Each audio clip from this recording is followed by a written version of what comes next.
Hey YouTube, in this deck profile I'm going to be going over my standard Neo Nectar deck profile. So this one is Neo Nectar's in standard, so they're not OP like they are in premium, but they are really annoying to play against. They're kind of boring to control, like to play as, so I don't really use this deck a whole lot. This is the new Arboros deck.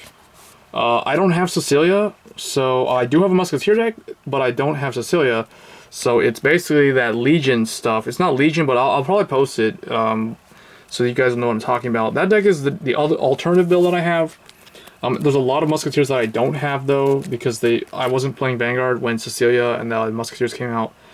I think it was back in like, I don't even remember when it was. It was like either last year sometime, early last year probably, or something like that. But anyway, I wasn't keeping up with the game, so I don't have those cards. So, but this is, luckily for me, EB10 came out recently with Great Nature and Neo Nectar, and I forget who the third clan was. Gold Paladin. But yeah, anyway, I built this deck. It's pretty easy to build, and it's surprisingly good. It's one of the few Force decks that can actually use Force to varying degrees of success. So for Arboros Dragon, Sephiroth, so you gotta run 4 of him. It's a Sephiroth deck. It's really good. It turns all your little plant tokens, these little, you know, these things. Turns these, everyone remembers these when they play Neo Nectar in Standard. Turns them into these. So instead of being 5k with no shield, they become 10k with 10k shield. And yeah, that makes a huge difference at building numbers. So, gotta run him. At 4, he's really good with Force 2, surprisingly, because the deck swings with big numbers, and it's up to you. If you want to go Force 1, make the numbers even bigger, that's fine, but usually they'll just no-guard you, and if you go critical, if you go Force 2, they're forced to guard you a lot more than they would want to. So what ends up happening is they end up wasting cards like Grade 1s that they needed to use effects, otherwise they would have probably died, or, you know, stuff like that happens. So Force 2 with Neo Nectar is surprisingly good, especially this build. Next we're running Fruits, Assault Dragon. He is the other Grade 3 that helps Arboros, Sephiroth. I don't run Cecilia, like I said, you don't even need her. You don't even need main trailing Rose. Like, this deck is good enough. It calls tokens so much that you don't really care too much about calling stuff from the deck. And with critical pressure from Force 2, you don't really need to worry too much about your, you know, other things. So during your turn, it's Vanguard Regard effect, and it has the Force marker. Increase this unit's attack by the sum of the original attack of all your Grade 0 regards. So like I said, it hits big numbers. You can go Force 1 if you want, but I go Force 2, and I found that I win a lot more quicker when I go Force 2 with this deck. So I highly recommend, if you run this deck, try out Force 2 if you haven't done it already. Trust me, it works. For Grade 2s, obviously for Arboros Dragon Timber, helps you call tokens when you place them on Rearguard, and when he's placed as the Vanguard, your next token will be the big token, not the little token. Next, Gale of Arboros Oliver. You gotta run 4 of him. This is one of the few cards that actually look... It has Arboros in the name. It's worth mentioning, because a lot of people don't know that, or they forget that if he's in the soul, he counts as a card with Arboros. So, Gale of Arboros Oliver, so that's really cool. And then he is the other card. That's the reason why you don't need Force 1. You can retire 2 Rearguards, and he gets 20k and a critical. People will be like, well, why don't you just go Force 1? Because then he'll be like plus 30k if he's got a Force marker on him as a Rearguard. Yeah, but, you know, it's more intimidating when he's swinging plus 20k with 3 critical instead of 2 critical. Because usually the opponent will let themselves sit at 3 damage, and I think they're okay. But when they see that guy swinging with a big 30 plus the boost, which make him swing for 40 usually, with a plant behind him, yeah, they kind of hate that, because that can basically kill them straight up. So unless they've got heals in their hand to block with intercepts and stuff, or PG, or it's GG. Grade 2, the only other one I'm running is the one with the guard restriction. So Primal Vein Dragon. During the battle, it attacked the Vanguard while boosted by a Grade 0. When your opponent would call from hand to G, he had to call 2 or more at the same time. So it has that restriction effect. Real nice. A 3 of is Vanguard. I love how everything in the deck is mostly Vanguard / Rearguard. And then, yeah, everything, yeah. So that's really cool. Grade 1s, Arboros Dragon Branch.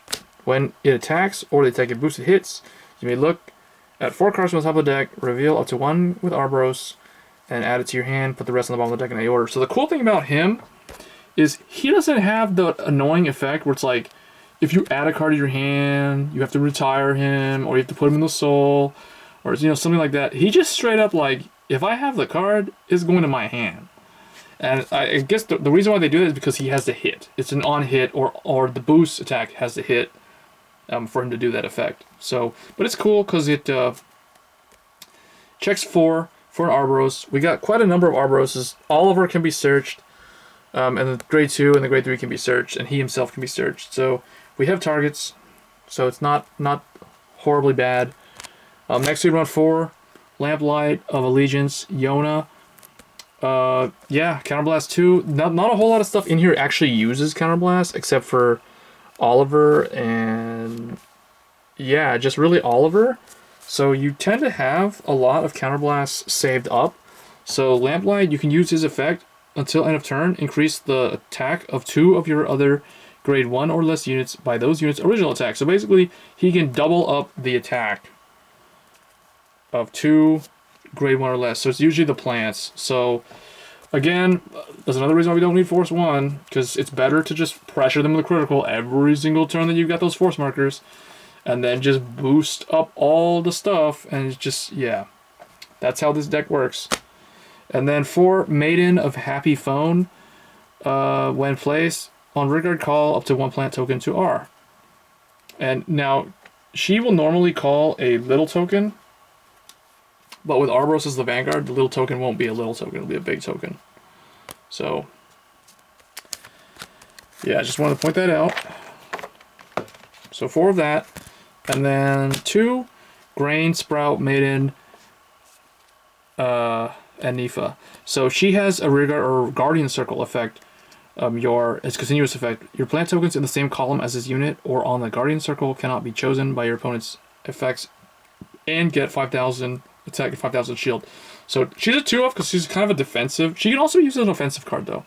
So I don't know. I mean, you could run 4 of her and like drop Yona to 2, or like whatever you want. You can play around with it, but I have found that this is hilarious because this deck is built literally from all new cards. The only card in here that is an old card is the PG. So this is the card that came out with Cecilia. So Maiden of Blossom Rain is our Sentinel. It's also our draw. So PG draw. And then we run a reprint of Musketeer Daniel. We run a new critical. So this allows them to go 12 critical if they wanted. Insanely Spicy Batter Capsaicin. I like that guy. And then 4 Watering Elf. The original heal. I believe... No, actually, wasn't this a stand trigger? I don't remember. Maybe this was a... Maybe Maiden Blossom Rain was a stand. That was a stand, wasn't it? I don't remember anymore. But yeah, I think this was a heal. Anyway, a Maiden of... No, that's a Watering Elf. Never mind. Yeah, whatever. And then the new starter, Arboros Dragon Ratoon. So... that's it. The deck is pretty much all new cards, like I said, with the one exception being Maiden of Blossom Rain, which means you don't have to hunt down any Musketeer cards to build this deck. You can literally just get all the cards. I think the only card that probably will cost a decent amount of money is Arboros Dragon Sephiroth, and maybe the PG, but I got these for pretty cheap, so which tells me that not a whole lot of people are playing Neo-Nectarine Standard. But the clan is... it's one of those clans that is underrated. No one really notices it. No one really expects it. And then when they see it and have to go up against it, it's going to give them a hard time. It's just how it is. It's a Force 2. It's one of the few decks that excels using Force 2, which I like that a lot. Because Force 2 is underutilized, I feel, in the current meta. A lot of people opt for Force 1. Like Revengers, Kagero. There's a lot of people using Force 1.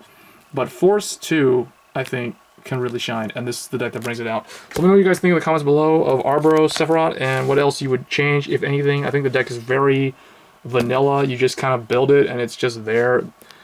If you don't have these, then I recommend running 12 crit and run the, you know, the new PG instead of running, you know, like some combination of these. You take them out just to fit the grade 1 Sentinels in, and the deck will still work. So, and it'll be even scarier because it's 12 crit with the Force 2. So anyway, guys, let me know what you guys think of the comments, or in the comments below, and I will catch you in the next video. Thanks.